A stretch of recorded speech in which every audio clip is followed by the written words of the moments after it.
Привет! Меня зовут Лена. В этом видео я покажу вам, как приготовить очень необычный торт Майами. На основе из миндаля расположился белый кокосовый мусс. Внутри него желтая начинка из манго, а в серединке слой из лайма. Этот тортик содержит только натуральные и полезные ингредиенты, имеет очень хорошее соотношение к КБЖУ, а его вкус перенесет вас в тропики. Вы сможете его приготовить, даже если у вас нет нескольких форм разных диаметров. Я научу вас делать ровные круги разными способами. Небольшое предисловие о сладости. Все используют разные подсластители. Кто-то, может быть, возьмет натуральный кокосовый сахар, кто-то использует стевию или эритрит. Все сухие подсластители будут отлично смотреться в этом тортике. Так как здесь очень активные вкусовые акценты, даже привкус стевии будет минимален. Но при любом варианте обязательно пробуйте каждый слой перед охлаждением и добавляйте сладости, если это требуется. Друзья, мне будет очень приятно, если вы поставите лайк и сохраните себе этот необычный рецепт. И, конечно, подписывайтесь на мой канал и ставьте колокольчик. У меня будет еще очень много вкусного и полезного. Вот какие ингредиенты нам понадобятся. Миндаль, финики, изюм, кокосовое масло, мягкий творог или рикотта, желатин, вода, сок лайма, чай матча в качестве натурального красителя, натуральный подсластитель, манго, куркума, натуральный экстракт ванили и кокосовый урбич.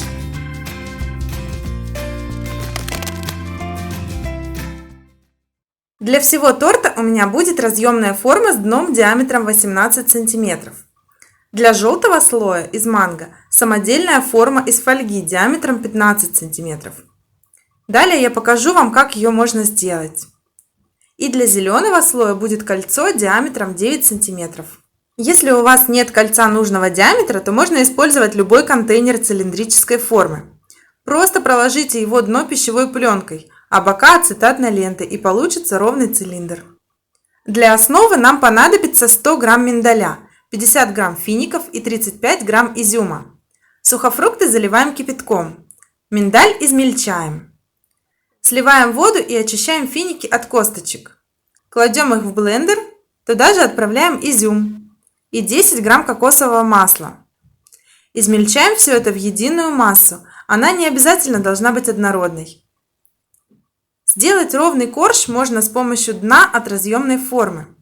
Обычно это дно имеет небольшую глубину, этим мы и воспользуемся. Застилаем дно пищевой пленкой, выкладываем массу для коржа, слегка разравниваем лопаткой, накрываем пищевой пленкой и с помощью скалки раскатываем ровный коржик. Отправляем его в морозилку на час или более. Для муссовых слоев нам понадобится желатин. В зеленой чаше у меня желатин для зеленого слоя. В желтой чаше желатин для желтого слоя, а в белой чаше желатин для белого слоя. Время замачивания смотрите на инструкции к вашему желатину. Итак, начнем с внутреннего зеленого слоя. Растопим желатин в ковшике, не доводя до кипения. Сюда же добавляем мягкий творог или рикотту. Все продукты, которые мы смешиваем с желатином, должны быть не холодными, для того, чтобы желатин не застыл раньше времени. Дальше нам понадобится лайм. Отжимаем его сок, примерно 25-30 грамм. Подсластитель у меня 12 грамм. И чай матча для зеленого оттенка 3 чайные ложки. Чай матча отдает также свой оригинальный вкус. И если с ним переборщить, то будет горчить. Так что не спешите всыпать много. И, конечно, регулируйте сладость. Все тщательно перемешиваем. Охлаждать мусс мы будем в форме. Я застилаю дно пищевой пленкой, а бока прокладываю ацетатной лентой. Обратите внимание, прежде чем заливать мусс, нужно поставить форму на доску, чтобы легко перенести в холодильник, не повредив. Я заливаю слой примерно 1,5 см высотой. Высота важна, чтобы торт гармонично смотрелся в разрезе. Убираем в морозилку на 30 минут. Теперь я покажу вам лайфхак. Как сделать цилиндрическую форму из фольги любого размера. Для этого нужно найти предмет цилиндрической формы нужного диаметра. У меня это вот такая емкость для продуктов. Как видите, она даже не является ровным цилиндром, расширяется сверху. но это не помешает, все равно получится сделать ровную форму. Выстилаем 3 слоя фольги для прочности. Устанавливаем нашу форму и тщательно придавливаем бока. Я прохожусь пальцами по ребру цилиндра, чтобы край получился ровный. Все, осталось достать емкость из фольги. Для этого я слегка помогаю лопаткой. Дно формы я застилаю пищевой пленкой. Бока прокладываю ацетатной лентой и фиксирую скрепкой. И вуаля! Цилиндрическая форма из подручных материалов готова. Для желтого слоя нам понадобится 400 грамм манго. Это довольно крупный плод. Если у вас чуть меньше, не страшно. Дополните до нужного веса сиропом или фруктовым пюре. Нарезаем в блендер. Добавляем пол чайной ложки куркумы для более яркого цвета и 16 грамм подсластителя. Измельчаем в пюре. Набухший желатин прогреваем в ковшике, не доводя до кипения. И смешиваем с пюре. Вкус куркумы в этом желе совсем не чувствуется благодаря насыщенному вкусу манго. А запах ощущается, пока пюре жидкое. После охлаждения куркума незаметна. Итак, прежде чем заливать в форму желтый слой, нужно выложить на дно застывший зеленый слой. Освобождаем его от оков. Слегка равняем край, если требуется, и укладываем в подготовленную форму. Немного придавливаем. Заливаем слой манго. С помощью лопатки я проверяю высоту желтого слоя над зеленым.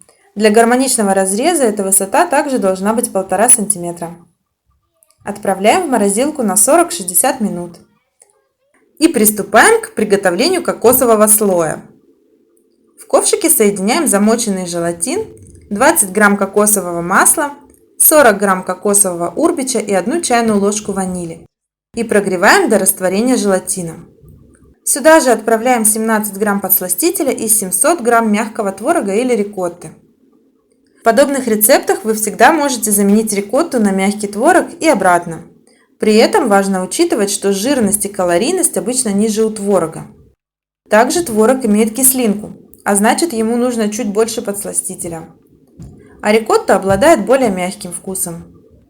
Я предпочитаю сочетать эти два ингредиента, и вкус получается отменный. Для окончательной сборки торта понадобится наша замороженная основа. Вот так легко она извлекается. И чтобы поверхность торта получилась ровная и гладкая, дно формы я прокладываю фольгой. И, как обычно, пищевой пленкой для легкого извлечения торта. Закрываю форму так, чтобы фольга и пленка были натянуты. Итак, желтый слой полностью замерз. Извлекаем его из формы. Укладываем и слегка надавливаем. Заливаем кокосовым слоем и разравниваем. Высота белого слоя над предыдущими также должна получиться примерно 1,5 см. Освобождаем ореховый корж от пищевой пленки и укладываем по центру торта. Отправляем в холодильник или морозилку до полного застывания. Вот таким простейшим желатиновым гелем я покрою тортик для гладкости и блеска. Здесь у меня 20 грамм желатина и 220 грамм воды. Набухший желатин я уже прогрела до растворения. И добавляю немного подсластителя, буквально 5 грамм. Застывший тортик извлекаем из формы.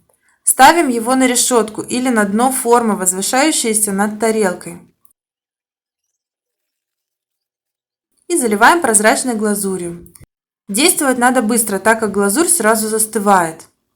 Аккуратно переносим торт на подложку. И можно украсить по низу ореховой крошкой, пока желатин не застыл полностью. Вот такой необычный и очень вкусный торт у нас получился.